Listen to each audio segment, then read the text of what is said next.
শনিবারের দিনটা ছিল একটু বিশেষ। বৃষ্টি ভেজা দিনে পার্বত্য চট্টগ্রাম কমপ্লেক্সে বসেছিল তারার মেলা। অভিনয় শিল্পী সংঘের অভিষেক অনুষ্ঠান উপলক্ষে জমকালো এই আয়োজন।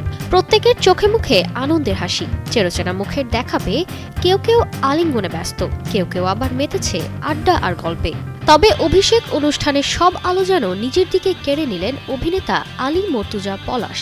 কারণ দেশের এই ক্লান্তি লগ্নেও অভিনয় শিল্পী সংঘের এই আয়োজন সফল করতে সার্বিক সহযোগিতা করেছেন এই অভিনেতা।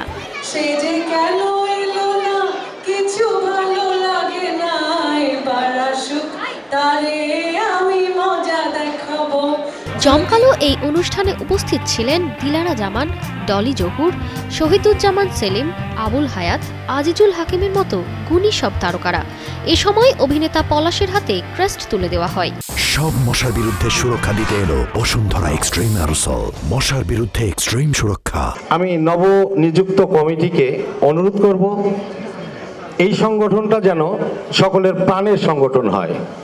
শত মায়ের, শত ছেলে মেয়ে বাংলাদেশের বিভিন্ন জায়গা থেকে ছুটে আসে এই ঢাকা শহরে অভিনয় করার জন্য। হয়তো অনেকেই ভালো থাকে, অনেকেই মন্দ থাকে। যেন প্রত্যেকটা অভিনয় শিল্পী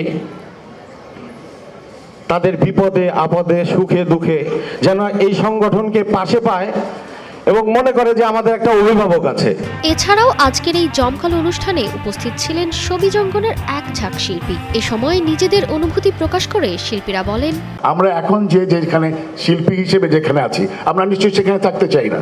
যে দায়িত্বটুকু আমাদের অগ্রজরা আমাদের হাতে দিয়ে গেছেন, 3 বছরে আমরা সর্বোচ্চ চেষ্টা করব। আমাদের অতীত অনেক স্মৃতি তখন চোখের উপর ভাসে। সেটে আলী জাকের বা ফেরদৌসী মজুমদার বা আবুল হায়াত ঢুকলে আমরা সবাই পুরো মেকআপ রুমে সবাই দাঁড়িয়ে যেতাম। অভিনেতা অভিনেত্রীরা যে কাজটি করেন সেই কাজটি হলো সৎকর্ম।